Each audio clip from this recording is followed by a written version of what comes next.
Welcome, everybody, to the Labor for Life podcast, your podcast for all things work, unions, and the economy from a pro-life perspective.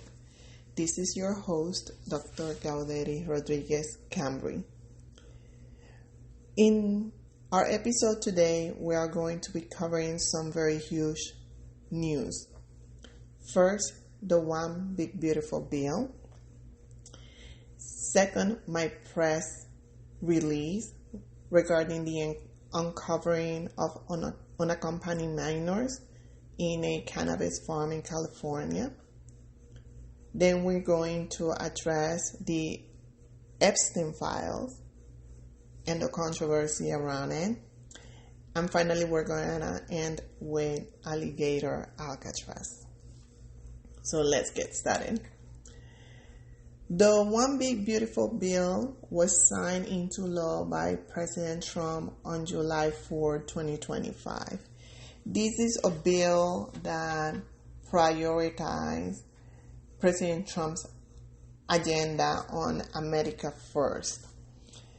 Let's talk first about the pro-life victory under this bill, and then we're going to talk about the economic victories of the bill.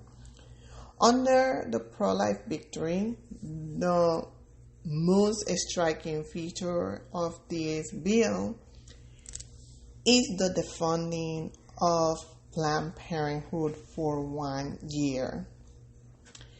This is something that the pro-life movement has been looking to do for the last 10 years or so. It's a relatively new strategy to try to defund big abortion industry. So there have been a couple of attempts in the last two Congresses, at least since like 2017 or so. There had been a couple of attempts to defund Planned Parenthood. And finally, this round, we accomplished it. Planned Parenthood is defunded for 1 year.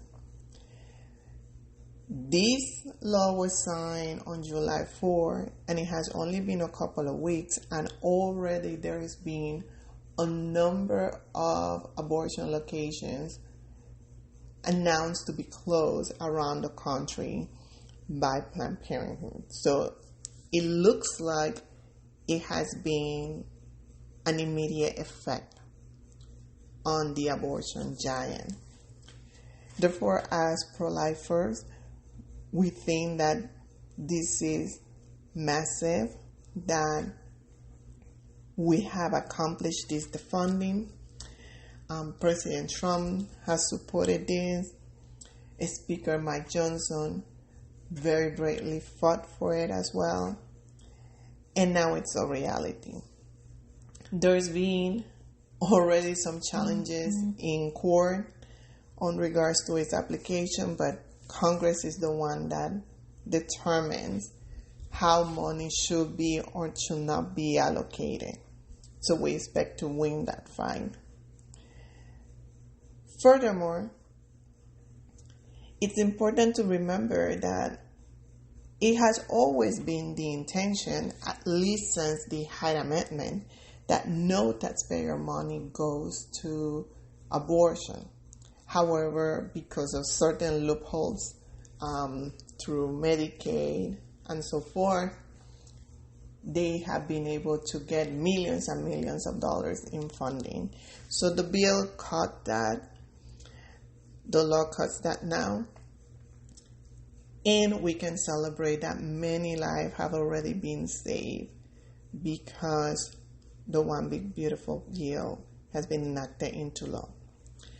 The other accomplishments of the bill has to do on the economic front. And on that regard, we have several very important policies. No tax on tips, no tax on overtime, no tax on Social Security, and funding for the border. All of these were campaign promises by President Trump, they now have become unreality under one big beautiful bill. The tax cuts on tips and overtime and social security are really designed to help the average American worker and the average working family so that they can do better and the economy can be improved. This is the goal of the policies of the bill. Therefore, it's a huge victory for the American people because they will see in a relatively short period of time, in the next year or so, they're going to see the difference in their pockets and they're going to have more money and the economy is going to get uplifted. So you will think that organizations like the AFL-CIO, which represents the vast majority of unions across the country, will be welcoming to these policies of the One Big Beautiful Bill. However, the AFL-CIO has referred to the passing of this law as a cruel budget that essentially will kill jobs and rip healthcare from working families. And I imagine you're wondering, well, why do they take this very negative view on the One Big Beautiful Bill?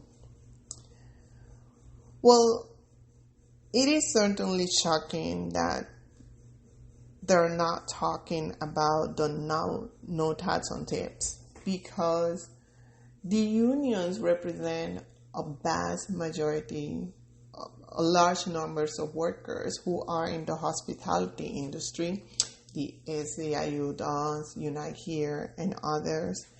So there's a lot of people who live off tips, union workers, and they're definitely going to benefit from no tax on tips. So for the AFL-CIO to make no mention whatsoever of it, let us know that they follow the left playbook very, very closely. The AFL-CIO should take in consideration the fact that workers are paying attention. They do know if the policies of Trump are benefiting them or not. And if the unions persist in telling people that they're not getting benefited when they are, essentially the AFL-CIO and the unions that they represent are going to lose all of their credibility because people know if they're doing better. And these policies are designed to make people's life better. What the AFL-CIO should do is to recognize that they will help the American people, but instead they're in their own, let's say, little cloud, trying to portray everything in the One Big Beautiful Bill as negative. As far as the reaping healthcare, which the AFL-CIO accuses the One Big Beautiful Bill of, really the healthcare benefits are going to be kept by people who should have those benefits. What the bill does is taking it away or attempting to ensure that people who do not have a right to healthcare benefits do not get them. Mainly people who are in the country illegally. Therefore, the AFL-CIO characterization that the bill rips healthcare from working families is certainly not accurate, in the sense that it's not attacking any working families that should receive these benefits. But only time will tell if the AFL-CIO will open its eye or will simply continue to play by the playbook of the left. We'll keep you posted as far as what they do. Another very big topic that has been on the area of immigration. The federal government and ICE, they were doing a criminal investigation in a cannabis farm in California. And they uncovered unaccompanied minors in that farm. It is definitely a huge scandal, the fact that a cannabis farm not only is employing people that don't have their documentation, but to have minors in there, and specifically to have minors that don't have their parents around, that is a very, very, very huge problem. These children do not have anybody to fight for them, and these circumstances are very suspicious. Why are these children there? Are they child labor? That's what it looks like. So, this your host actually decided to make a press release on regards to this issue, because it is that important to protect children no matter who they are or where they're coming from or whether they're documented or not documented. And we need the Trump administration to keep doing the work that they are doing to find these children. We know that under Biden, thousands of children were lost. It is estimated that over 300,000 children were lost, if not intentionally trafficked. And these children must be found. So I felt very strongly that these actions needed to be supported. In addition, some of the reactions from groups that are supposed to back up immigrants really surprised me, because they were trying to justify the presence of these children in this cannabis farm. They were trying to downplay it. So all of that to me is a total no-no, and I wanted to speak up about it. I'm just going to read here my press release so that you guys know what it's all about. A statement in support of President Trump's efforts to protect unaccompanied minors. Attorney Gauderi Rodriguez Cambry called the Trump administration's recent federal criminal investigation into a cannabis farm in California that revealed the presence of 10 minors, 8 of them unaccompanied children, the right priority at the right time. As a Puerto Rican woman, mother, and attorney, I support the credible work of the U.S. Immigration and Customs Enforcement, ICE, men, women, brothers, sisters, mom, and dads, who recently put their own lives at risk and uncovered unaccompanied minors in a cannabis farm in California, said Cambry, who is a practicing attorney, community volunteer, and is also the host of the podcast Labor for Life. America does not recognize child slave labor or forced labor, and the presence of these minor children in this farm makes it suspect of both. It seems like an exploitation of loose immigration policies by bad actors. Cambry praised the administration's action for this initiative, but showed concern with some of the responses that appear to justify the presence of the children. Cambry remarked that the response of some in our society has been shocking, some even stating that farm workers are excluded from basic child labor laws, which is wholly inappropriate as there is no excuse for the exploitation of children. It is estimated that over 300,000 migrant children were lost under the previous administration, she continued. We can all unite in calling upon the current administration to find these children and protect all children regardless of immigration status. ICE exists to protect us and our children from bad actors. Back in June of this year, the administration stated on a post in Truth Social that they are getting rid of bad actors, many of them admitted due to loose open border policy, while aiming to provide relief and support to the farm and hospitality industries with long-time reliable good workers. I support these efforts by the administration to deliver the best and most balanced immigration policy, especially in protecting children, Cambria stated. She urges members of the civil society and interest groups, including pro-immigration groups and unions, to support collective efforts to protect all children and highlight the pro-America sentiments and contributions of her and of age workers. So there you have it. That was my press release. And as I mentioned, I am very concerned with the response of some in our society. In particular, the United Farm Workers. They were the ones who did their own press release. And in their release, they said that farm workers are excluded from basic child labor laws. And it came across as trying to justify the presence of these children in this farm when there is no law in the United States that will justify having minors in a cannabis farm. Not even farm workers will be exempted from that. You cannot have minors in a cannabis farm. Like, that's just not something that people can do. Minors cannot be working there.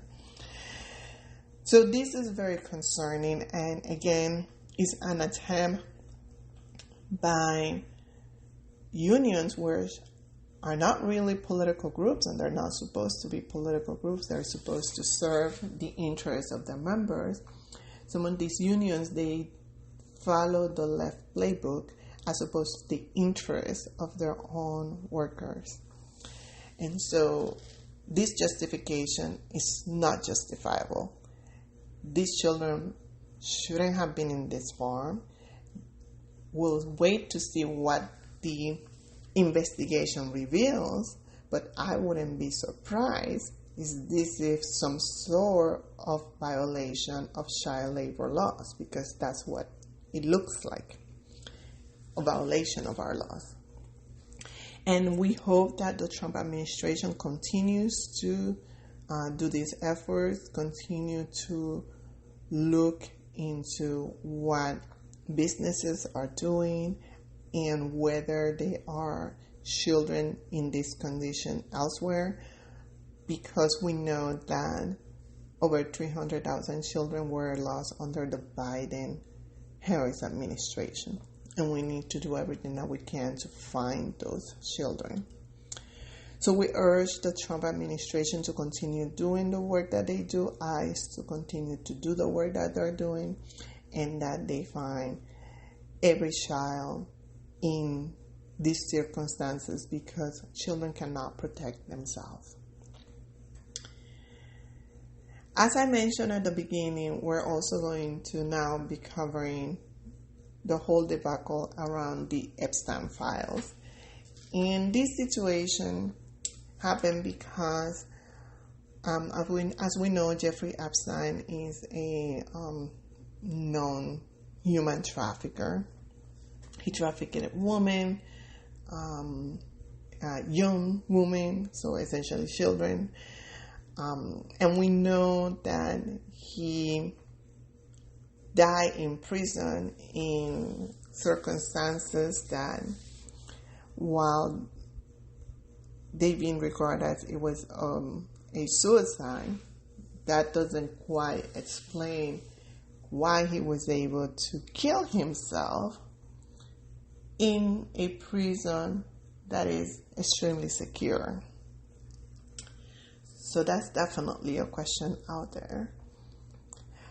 But when the Trump administration took over, and especially Attorney Pam Bondi, the Attorney General and the head of the Department of Justice, she said in a number of interviews that the Epstein files were on her desk, that they were going through them.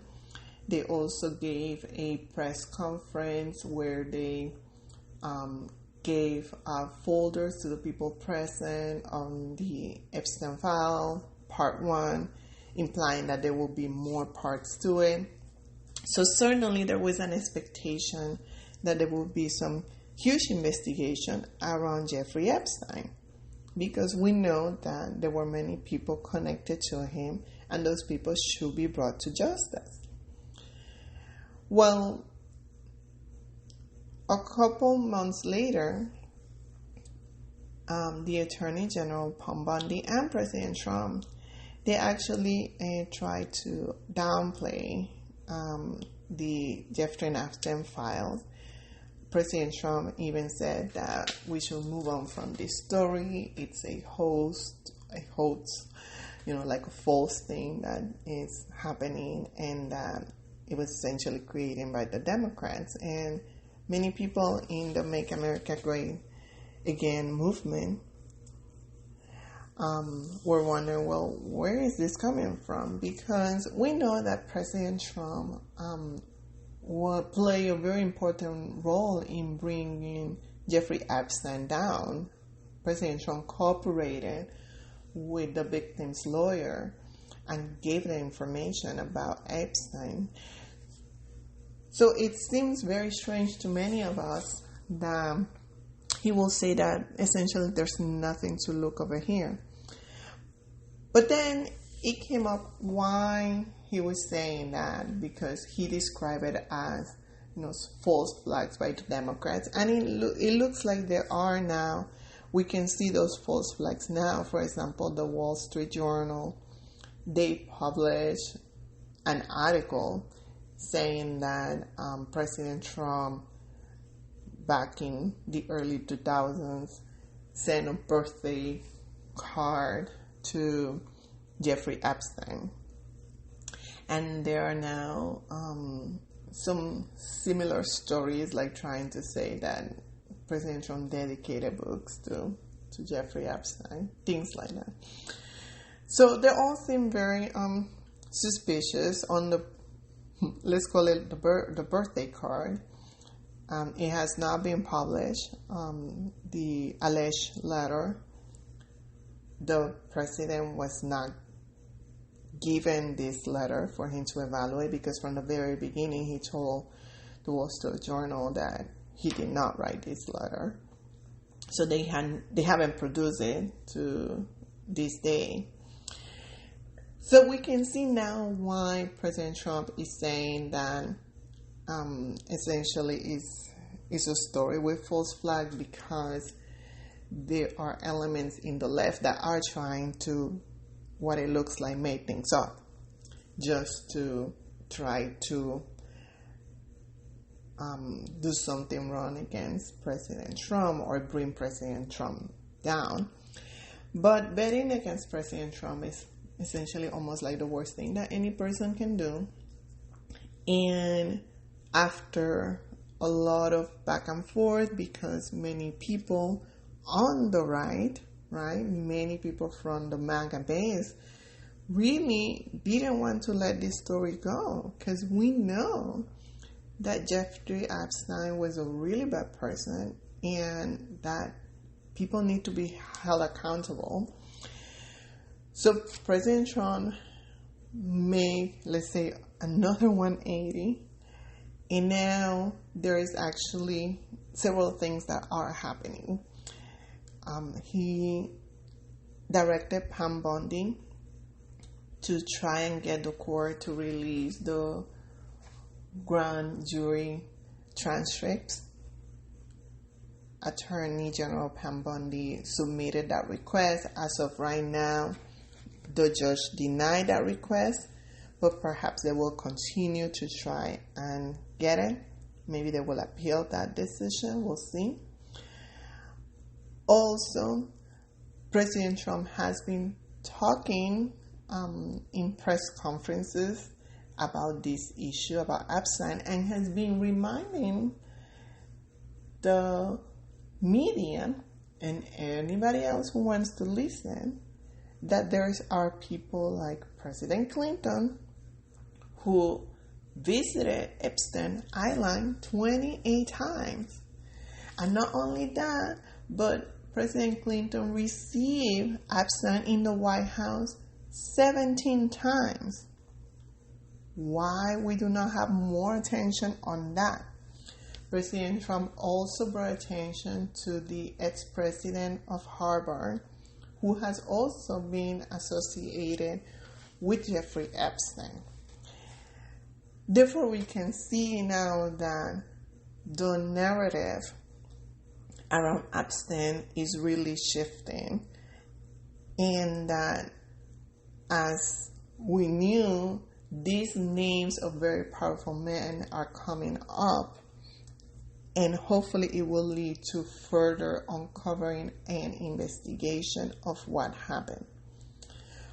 Also, Ghislaine Maxwell, who was essentially an accomplice with Jeffrey Epstein and perhaps his boss, she is in jail. She hasn't killed herself yet, and hopefully she will not. And she has already spoken to the Deputy Attorney General about the case. And she has given him additional information. It is alleged that she has given over 100 names to him. So we expect more information in investigation around Epstein. We welcome that because we need justice for the victims of Epstein. And some of those victims are not alive. We know for a fact that some of them are not alive, but they still need justice that needs to be served. So we will continue to follow up on that story. But the direction that it's going right now, it feels like it's the right direction. Finally, we want to end up with news about Alligator Alcatraz.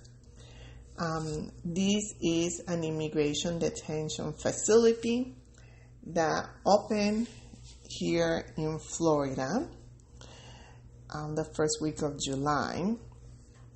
And it is the idea of our new Attorney General, James Utmir. And the Attorney General, Utmir, he has done a really great job.